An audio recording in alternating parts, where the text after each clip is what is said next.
जय श्री राधे कृष्ण।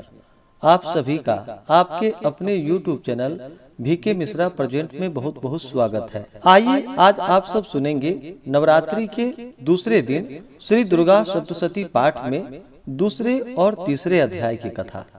जो भी भक्त सच्ची श्रद्धा के साथ नियम और निष्ठा के साथ नवरात्रि का व्रत करते हैं, इस दौरान माता दुर्गा की आराधना करते हैं, पूजा करते हैं, श्री दुर्गा सप्तशती का पाठ या श्रवण करते हैं, दुर्गा चालीसा आदि का पाठ करते हैं, इससे माता दुर्गा अपने भक्तों पर अति प्रसन्न होती हैं। तो आइए सुनते हैं श्री दुर्गा सप्तशती दूसरे और तीसरे अध्याय की कथा। तो बोलिए प्रेम से माता नव दुर्गा देवी की जय, सर्व देवी देवता की जय। मेधा ऋषि बोले, प्राचीन काल में देवता तथा दैत्य में पूरे 100 वर्ष तक युद्ध होता रहा। उस समय दैत्यों का स्वामी महिषासुर था एवं देवताओं के स्वामी इंद्र थे। उस संग्राम में देवताओं की सेना महाबली दैत्यों से हार गई। तब सभी देवताओं को जीतकर महिषासुर इंद्र बन बैठा। हार खाकर सभी देवता ब्रह्मा जी को अग्रणी बनाकर वहां गए जहां विष्णु तथा शंकर जी विराजमान थे। वहां पर देवताओं ने महिषासुर के सभी उपद्रव एवं अपनी पराभव आदि का पूरा वृतांत कह सुनाया। उन्होंने कहा कि महिषासुर ने तो सूर्य, अग्नि, पवन, चंद्रमा, यम तथा वरुण इस प्रकार अन्य सभी देवताओं के अधिकार छीन लिए। स्वयं ही सबका अधिष्ठाता बन बैठा है। उसने सभी देवताओं को स्वर्ग से निकाल दिया। महिषासुर महादुरात्मा है। देवता पृथ्वी पर मृतकों की भांति विचर रहे हैं। हे प्रभु, अब हम लोग आपकी शरण में आए हैं। उसके वध का कोई उपाय विचार कीजिए। इस प्रकार मधुसूदन तथा महादेव जी ने देवताओं के वचन सुने। क्रोध से उनकी भौहें तन गई। तब भगवान विष्णु के मुख से एक महान तेज प्रकट हुआ। इसी प्रकार ब्रह्मा तथा शंकर के मुख से भी तेज प्रकट हुआ। दूसरे इंद्र आदि देवताओं के शरीर से महान तेज प्रकट हो आया। सभी तेज मिलकर एक हो गए। वह तेज पुंज इतना उग्र था जैसे कि जलता हुआ पर्वत हो। देवताओं ने देखा कि उसकी ज्वालाएं सभी दिशाओं में फैल रही है। जब वह एक हुआ तो नारी के रूप में आ गया। उसके प्रकाश से तीनों लोक भर आया। महादेव जी के तेज से उसका मुख प्रकट हुआ।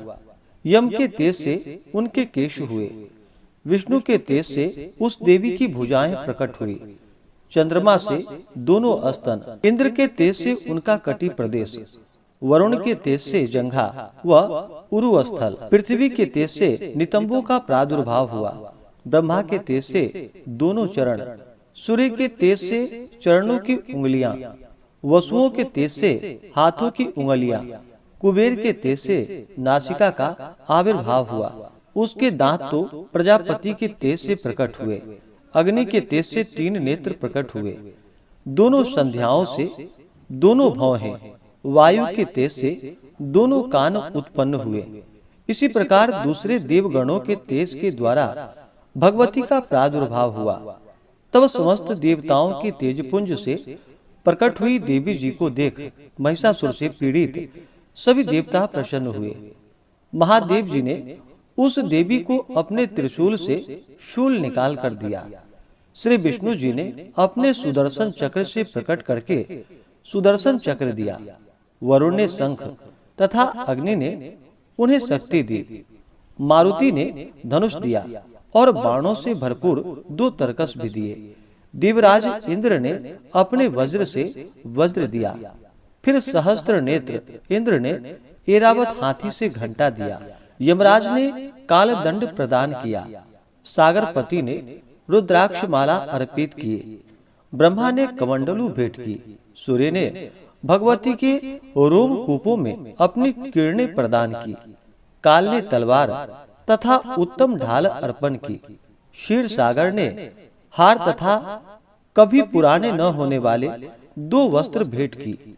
इसी प्रकार चूड़ामणि, दिव्य कुंडल तथा 2 कड़े भी भेंट किए तथा चमकता हुआ अर्धचंद्र, सभी भुजाओं के लिए बाजूबंद, चरणों के लिए नुपुर, कंठ के लिए सर्वोत्तम कुंठुला भेंट की। इस प्रकार सभी उंगलियों के लिए रत्न जड़ित मुद्रिकाएं प्रदान की। विश्वकर्मा ने निर्मल परशु भेंट की और अनेक रूपों वाले अस्त्र, अवेद्य कवच, मस्तक तथा गले में धारण करने की योग्य कभी न कुम्हलाने वाले कमलों की माला दी। जलधि ने उसे बहुत सुंदर कमल दिया। हिमाचल ने वाहन के लिए सिंह और भी अनेक प्रकार के रत्न भेंट किए। कुबेर ने सुरापूर्ण पात्र भेंट की। सभी नागों के स्वामी शेष जी ने महामणियों से सुशोभित नागहार दिया, जो शेष जी इस पृथ्वी को धारण किए हैं। इसी प्रकार दूसरे देवताओं ने भी भूषण तथा आयुधों के द्वारा देवी जी का सत्कार किया। तब तो भगवती ने अट्टहास करके ऊंचे स्वर से गर्जना की। उसके भयानक नाद से सारा आकाश भर गया। तब देवगण प्रसन्न होकर उस सिंह वाहिनी देवी का जय जयकार करने लगे। मुनियों ने भक्ति भाव से नर्म होकर देवी जी की स्तुति की। इधर देवताओं के शत्रुओं ने जब सारे त्रिलोक को क्षोभग्रस्त देखा, तब तो वे अपनी सारी सेना को कवच आदि से तैयार कराकर अस्त्र शस्त्र लेकर झट उठ खड़े हुए। महिषासुर क्रोध में आकर बोला, अरे यह क्या हो रहा है? इतना कहकर सभी दैत्यों के साथ गिरकर उस सिंहनाद की ओर भागा। वहां जाकर उसने तीनों लोकों को अपने तेज से प्रकाशित करती हुई देवी को देखा, जिस देवी के चरणों के भार से पृथ्वी दबी जा रही थी। माथे के किरीट मुकुट से आकाश पर रेखाएं पड़ती जा रही थी। उसके धनुष की टंकार से सातों पाताल क्षोभग्रस्त थे। हजारों भुजाओं से सभी दिशाओं को ढांपकर देवी खड़ी हुई थी। उन देवी जी के साथ उन दैत्यों का युद्ध आरंभ हो गया। नाना प्रकार के अस्त्रों शस्त्रों का प्रहार करने लगे। उनसे सभी दिशाएं भर गई। महिषासुर का सेनापति उस समय शिक्षुर नामक एक महान दैत्य था। देवी जी के साथ उसी का युद्ध होने लगा। इसी प्रकार अन्य दैत्यों को तथा चतुरंगिनी सेना के साथ लेकर चामर भी युद्ध करने लगा। 60,000 रथियों के साथ लेकर उदग्र महादैत्य भी युद्ध में प्रवृत्त हो गया। महाहनु दैत्य 1 करोड़ रथियों को साथ लेकर लड़ पड़ा। तलवार के सामने पैने रोम वाला असीलोमा नामक दैत्य 5 करोड़ रथियों के साथ युद्ध में आ गया। 60 लाख रथियों से आवृत बाष्कल दैत्य युद्ध में उतर पड़ा। पारिवारिक दैत्य हाथी एवं घोड़ों के अनेकों सवारों के समूह से घिरा हुआ करोड़ रथियों के साथ उस युद्ध में युद्ध करने लगा। विडाल दैत्य 5 अरब रथियों को साथ लाकर लड़ने लगा। और भी हजारों महादैत्य रथों, हाथियों, घोड़ों से घिरे हुए रथियों को साथ लाकर देवी जी के साथ युद्ध करने लगे।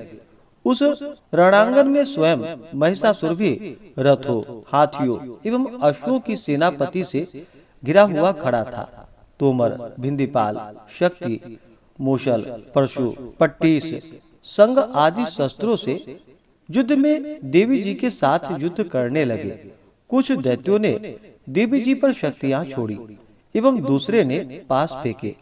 तब उस चंडिका देवी ने उन पर अस्त्रों शस्त्रों की वर्षा करके तोड़ डाला।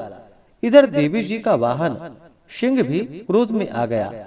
अपनी गर्दन के बाल हिलाता हुआ दैत्यों की सेना में इस प्रकार घूमने लगा जैसे कि वन में अग्नि फैलती जा रही हो। उस युद्ध भूमि में युद्ध करती हुई अंबिका ने जितने श्वास छोड़े वे ही झटपट सैकड़ों हजारों गणों के रूप में परिणित हो गए। प्रकट होकर उन गणों ने खड्ग, भिंदीपाल, परशु, पट्टीस आदि शस्त्रों से युद्ध आरंभ कर दिया। देवी जी की शक्ति से वृद्धि पाकर वे गण दैत्यों का नाश करने लगे। साथ में दूसरे गण नगारे, शंख आदि बजाने लगे। महत ही प्रसन्नता देने वाले उस युद्ध रूप उत्साह में कुछ एक ने मृदंग बजाए। तभी देवी जी ने त्रिशूल, गदा और शक्तियों की वर्षा से तलवार आदि शस्त्रों से सैकड़ों महान असुरों को मार डाला। दूसरे कितने एक दैत्यों को घंटे के भय नाद से मूर्छित करके मारकर गिरा दिया। मरे दैत्यों को पास से बांधकर पृथ्वी पर घसीट डाला। कितने तो गदा की चोट से घायल होकर पृथ्वी पर सो गए। मुश्किलों के प्रहार से कई एक रुधिर वमन करने लगे एवं कई एक शूल द्वारा वक्षः स्थल फट जाने से पृथ्वी पर पड़ गए।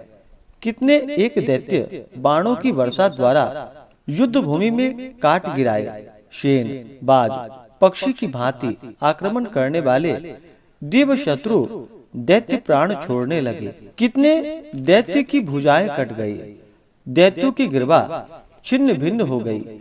कई दैत्यों के सिर कट गए, दूसरे मध्य में विदीर्ण हो गए। कुछ की जंघाएं कट गई और पृथ्वी पर गिर गए, और कुछ एक दैत्यों को तो एक भुजा, एक आंख, एक पांव वाला करके दो दो टुकड़े कर डाले।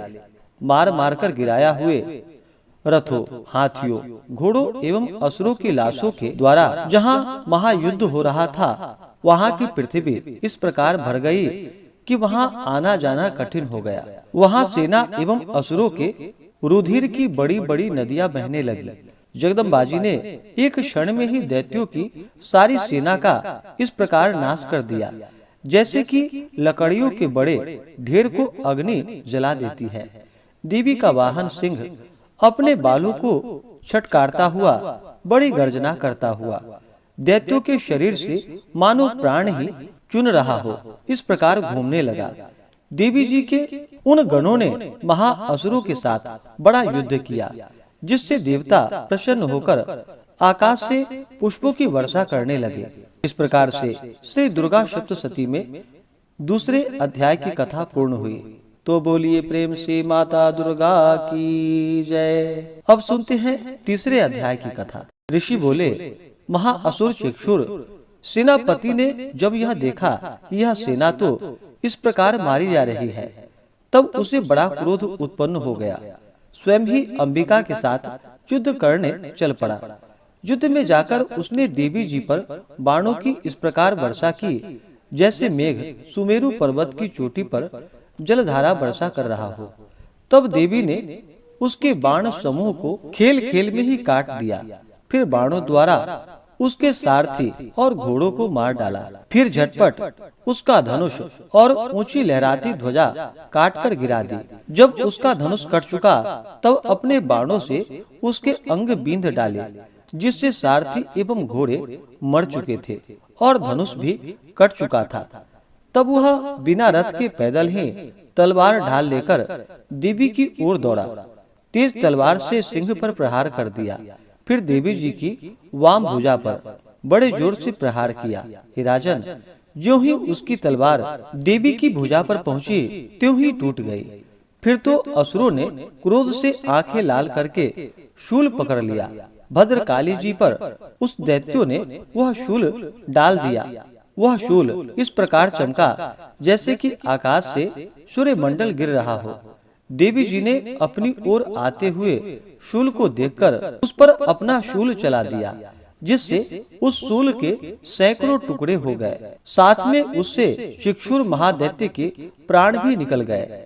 जब महिषासुर का बलवान सेनापति मर गया, तब देव शत्रु चामर हाथी पर सवार होकर आ पहुंचा। आते ही उसने अंबिका देवी पर शक्ति का प्रहार कर दिया। श्री देवी जी ने हुंकार द्वारा ही मारकर तेजहीन कर उसे नीचे गिरा दिया। अपनी शक्ति को गिरा हुआ देखकर चामर को बड़ा क्रोध आ गया। उसने शूल का प्रहार कर दिया। शूल को भी देवी जी ने बाणों द्वारा टुकड़े टुकड़े कर डाले। तब सिंह भी उछलकर हाथी के मस्तक पर चढ़ बैठा। तब फिर दैत्यों के साथ भुजा युद्ध करने लगा। वे दोनों परस्पर लड़ते लड़ते उस हाथी से नीचे पृथ्वी पर आ गए। भयंकर प्रहारों से परस्पर युद्ध करने लगे। तब बड़े वेग से सिंह ऊपर को उछला। ऊपर आकाश से नीचे की ओर गिरते गिरते पंजों के प्रहार से दैत्य चामर का सिर धड़ से पृथक कर डाला। देवी जी ने शिला एवं वृक्ष आदि से युद्ध में उदग्र को मार डाला। फिर कराल को भी दांतों, मुक्कों एवं थप्पड़ों के प्रहार से मार गिराया। क्रोध परिपूर्ण देवी ने गदा की चोटों से उद्धत को चूर चूर कर दिया। बिंदीपाल शस्त्र द्वारा बाष्कल बाणों द्वारा अंधक एवं ताम्र को यमधाम शीघ्र भेज दिया। 3 नेत्र धारिणी परमेश्वरी ने उग्राश्य उग्रवीर्य महाहनु नाम के दैत्यों को त्रिशूल द्वारा मार दिया। तलवार से बिडाल का सिर धड़ से अलग कर दिया। दुर्धर दुर्मुख इन दोनों को बाणों द्वारा यमपुरी पहुंचा दिया। इस प्रकार अपनी सेना का नाश होता देखकर भैंस का रूप बनाकर महिषासुर देवी के गणों को डराने लगा। कुछ एक गणों पर अपने थुथनों से प्रहार कर दिया, दूसरों पर खुड़ों से प्रहार करने लगा। किन्हीं को पूंछ से तोड़ा तो दूसरों को सिंगों से फाड़ा। कुछ एक को वेग द्वारा, दूसरों को सिंहनाद द्वारा घूमने से, अन्यों को श्वास वायु द्वारा पृथ्वी पर गिराया। इस प्रकार देवी सेना को गिराकर वह महिष सिंह की ओर झपटा। ज्यों ही सिंह को मारने लगा त्यों ही जगदम्बा को बड़ा क्रोध उत्पन्न हुआ। इधर महापराक्रमी महिष भी क्रोध से पृथ्वी तल को अपने खुरों से खोदने लगा। फिर अपने सिंहों से ऊंचे ऊंचे पहाड़ उठाकर फेंकने लगा।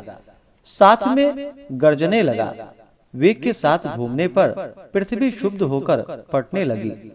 उससे पूंछ से समुद्र पर प्रहार किया, जिससे शुद्ध होकर समुद्र और पृथ्वी को चारों ओर से डुबाने लगा। चलायमान होते हुए सिंह के द्वारा छिन्न भिन्न हुए बादल टुकड़े टुकड़े हो गए। उसके श्वासों की कठोर वायु से उड़ते सैकड़ों पर्वत आकाश से गिरने लगे। इस प्रकार क्रोधपूर्ण उस महादैत्य को अपनी ओर आता देखकर चंडिका उसे मारने के लिए क्रोध में आ गई। कुपित चंडिका ने उसकी ओर पाश फेंका और उसके द्वारा उस दैत्य को बांध लिया। तब तो उस महायुद्ध में बंधे हुए उस दैत्य ने अपना महिष भैंस के रूप को त्याग दिया, झटपट सिंह के रूप में आ गया। यूं ही चंडिका उसका सिर काटने लगी, तब तो वह तलवार हाथ में लिए पुरुष दिखाई देने लगा। तब शीघ्रता से तलवार ढाल वाले उस पुरुष को अपने बाणों से देवी ने बींध डाला। तब वह एक बड़ा हाथी हो गया। अपनी सूंड से उस महान सिंह को खींचा, फिर गरजने लगा। उसके खींचते समय अपनी खड़ग के द्वारा देवी ने उसकी सूंड को काट दिया।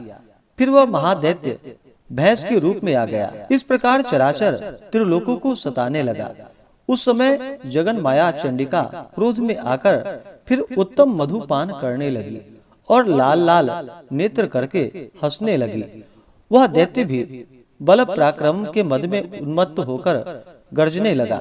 अपने सिंगों से पहाड़ उठाकर देवी की ओर फेंकने लगा। देवी जी ने भी अपने बाणों के समूह से उसके फेंके हुए पर्वतों को चूर्ण चूर्ण कर दिया। तब सुरापान के मद के कारण लाल लाल मुख वाली चंडिका जी ने कुछ अस्त व्यस्त शब्दों में कहा। देवी जी बोली, रे मूढ़, जब तक कि मैं मधुपान न कर लूं, तब तक तू क्षण भर के लिए गरज ले। मेरे द्वारा संग्राम भूमि में तेरा वध हो जाने पर तो शीघ्र ही देवता भी गरजने लगेंगे। ऋषि बोले। इस प्रकार कहकर देवी जी उछलकर उस महादैत्य पर चढ़ गई। पांव से दबाकर दैत्य के कंठ पर त्रिशूल से आघात किया। देवी के पांव से दबे हुए उस दैत्य ने अपने मुख से बाहर निकलने का प्रयत्न दूसरे रूप से किया। अभी आधा निकला ही था कि देवी जी ने अपने पराक्रम द्वारा वही रोक लिया। आधा निकलकर भी उस दैत्य ने युद्ध करना आरंभ कर दिया। तब देवी जी ने अपनी तीखी तलवार से उसका सिर काटकर नीचे गिरा दिया। दैत्य सेना हाहाकार करने लगी। तब उस सारी सेना का भी देवी जी ने नाश कर दिया। सभी देवता अत्यंत प्रसन्न हुए। दिव्य महर्षियों के साथ देवता लोग ने उन देवी की स्तुतियां की। गंधर्व जन गान करने लगे और अप्सराएं नाचने लगी। इस प्रकार से दुर्गा सप्तशती पाठ में तीसरे अध्याय की कथा पूर्ण हुई। तो बोलिए प्रेम से माता दुर्गा की जय, नव दुर्गा देवी की जय, सर्व देवी देवता की जय। तो आशा करता हूँ कि यह जानकारी आपको अच्छा लगा हो। इसी प्रकार से ज्ञानवर्धक जानकारियाँ प्राप्त करते रहने के लिए, व्रत पूजा के बारे में जानने के लिए, कथा को सुनने के लिए चैनल पे अगर आप पहली बार आए हैं तो चैनल को लाल बटन दबा करके सब्सक्राइब करें, साथ में बेल आइकन घंटी को दबाएं ताकि आने वाली वीडियो का नोटिफिकेशन आपको समय से मिलता रहे।